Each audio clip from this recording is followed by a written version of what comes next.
मैंने तो धीरे से नींदों के धागे से बांधा है ख्वाब।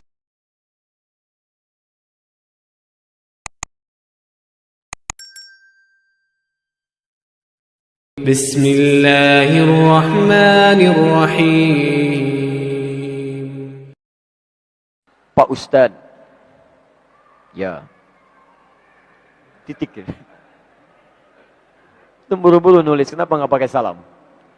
Apakah orang yang mengerjakan amal saleh, yang mengharap nilai pahala disebut ikhlas? Bagaimana ikhlas yang sebenarnya? Quran surah 98 ayat yang kelima. Harapan pahalanya ada di Quran surah ketiga Ali Imran ayat 133. Posisi paling kanan sebelah atas. Wa ma umiru illa liya'budullaha mukhlishina lahuddin. Dan tidaklah mereka diperintahkan kecuali supaya ibadah ikhlas karena Allah. Lihat aturan ikhlas. Di aturan ikhlas itu segala ibadah yang dikerjakan karena Allah. Sekarang ada orang haji, orang umrah. Begitu turun ayat tentang haji dan umrah, kalimat Allahnya muncul. Quran surah kedua ayat 196. Wa atimmul hajja wal umrata lillah. Kerjakan haji dan umrah karena Allah. Jadi setiap amalan yang dikerjakan karena Allah, itu yang disebut dengan ikhlas. Jadi setiap amalan yang dikerjakan ikut aturan Allah, itu yang disebut dengan ikhlas. Di antara aturan Allah, ada di Quran surah ketiga ayat 133. Aturan Allahnya berbunyi, lihat kalimatnya. Wasari'u ila maghfiratin min rabbikum wa jannatin arduhas samawati wal ardu uiddat lil muttaqin. Bergegaslah Anda untuk istighfar, tobat. Dan berharaplah aturan Allah. Allah meminta kita beramal dengan harapan. Apa di antara harapannya? Jannah. Beramallah Anda supaya berharap bisa masuk surga. Jadi ketika ada orang beramal untuk berharap masuk surga, itu masuk kategori keikhlasan. Karena dia mengerjakan amalan itu atas perintah Allah. Allah yang perintahkan kita beramal supaya masuk surga. Jadi kalau Anda beramal supaya ingin masuk surga, Anda benar. Karena Anda mengikuti tuntunan Allah Subhanahu wa taala. Paham? Misal, surga apa yang paling tinggi? Jangan mengarang. Ingat, mengarang cuma ada dalam bahasa Indonesia. Awas kalau tidak tahu, katakan wallahu alam. Surga apa yang paling tinggi? Oh, enggak ada surga wallahu alam. Lihat sini. Surga itu dibagi 4. Saya istilahkan dengan bahasa kita saja ya. Ada kelas VVIP. Quran surah keempat ayat 69. Ada kelas VIP. Quran surah ke-51 ayat ke-15 sampai dengan 23 amalannya. Ada kelas bisnis, nah eksekutif. Quran surah ketiga Ali Imran ayat 133, amalannya ayat 134. Ada kelas ekonomi biasa. Tapi ekonominya surga jangan dibandingkan dengan kita. Ekonominya surga itu mala ainun ra'at wala udhunun sami'at wala khatara ala qalbi bashar. Tidak pernah terbayang kenikmatannya, tidak pernah terlihat, tidak pernah terdengar, dan Anda melamunkan pun tidak akan pernah seperti itu. Paling ekonomi, paling ringan, Anda masuk surga, maaf ya, kalau Anda laki-laki dilayani oleh bidadari surga. Kalau Anda perempuan dilayani oleh pangeran surga. Cantik gantengnya tak terlukiskan. Indah luar biasa.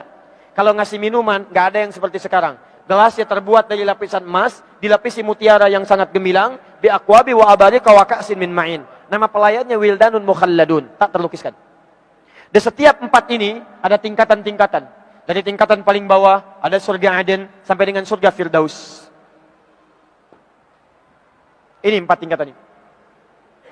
Yang ini surga bersama nabi, para nabi. Masya Allah. Semua nabi.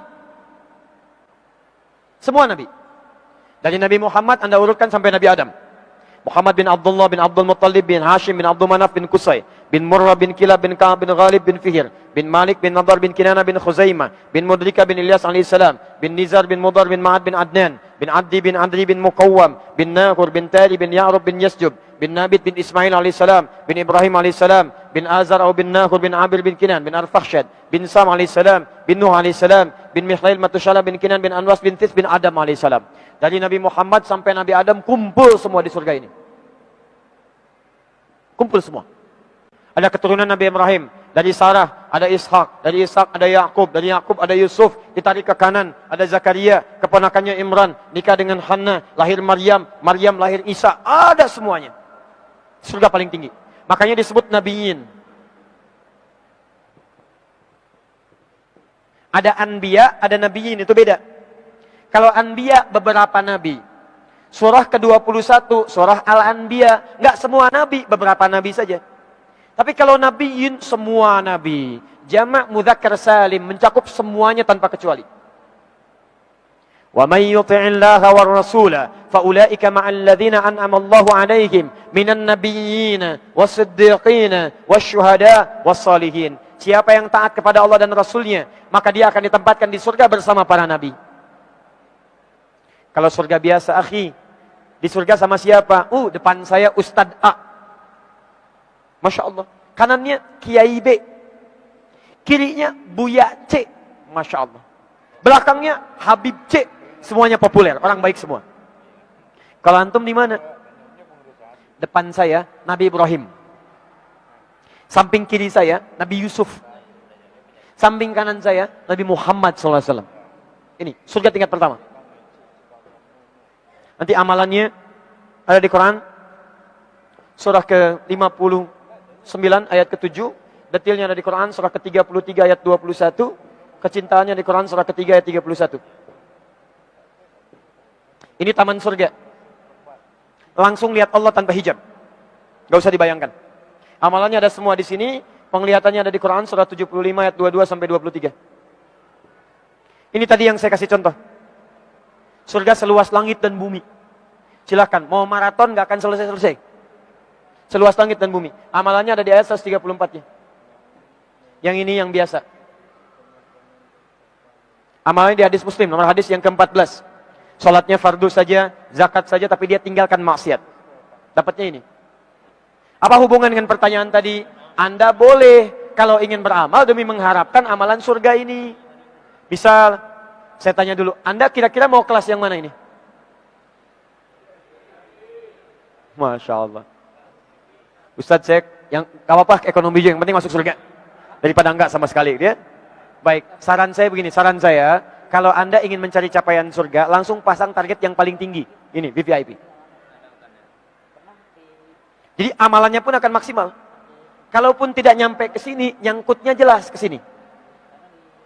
Mungkin di sini. Tapi kalau Anda pasang target yang paling rendah, yang ini, misal saya ekonomi aja lah. Yang penting masuk daripada enggak. Kalau masuk, tapi kan kalau enggak nyangkutnya enggak jelas. Di mana? Karena itu, maaf ya, Anda boleh kalau Anda ingin kerjakan amalan, saya ingin beramal supaya masuk yang ini, maka keluarkan amalannya. Motivasi Anda supaya sesurga dengan Nabi. Motivasi Anda supaya dapat surga seluas langit dan bumi, boleh. Itu bagian dari keikhlasan. Puncak tertinggi keikhlasan adalah hanya mengharapkan ridho Allah saja. Dia nggak peduli mau Allah tempatkan di surga yang pertama, surga kedua, surga ketiga, surga keempat. Yang penting Allah ridho dengan saya. Itu puncak tertinggi keikhlasan. Ada di Quran surah ke-18 ayat 110. Yang penting dia pengen ketemu Allah. فَمَنْ كَانَ يَرْجُو لِقَاءَ رَبِّهِ فَلْيَعْمَلْ عَمَلًا صَالِحًا وَلَا يُشْرِكْ بِعِبَادَةِ رَبِّهِ أَحَدًا. Ada orang-orang yang beramal saleh, yang penting dia ingin berharap bertemu dengan Allah saja. Lillah. Terserah. Terserah. Mau surga yang manapun gak ada masalah. Yang penting saya dapat ridha Allah. Meninggal diridhai. Quran surah 89 ayat 27 sampai 30. Ya ayyatuhan nafsul mutmainnah, irji'i ila rabbika radiyatan mardiyah. Ridha. Yang penting saya meninggal Allah ridha. Di alam kubur Allah ridha. Di akhirat Allah ridha. Yang penting saya dapat ridha Allah. Terserah mau ditempatkan dimanapun.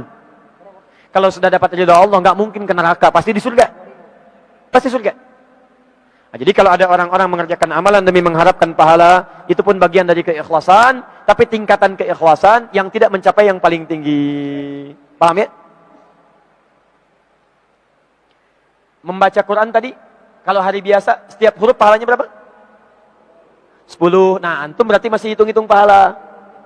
Kalau ingin mencapai ridha Allah, dia nggak peduli mau 10, mau 100, mau senilai apapun. Yang penting saya baca Quran. Karena Allah perintahkan, saya baca. Infak, berapa pahalanya? Sekali infak. 700, antum masih ngitung.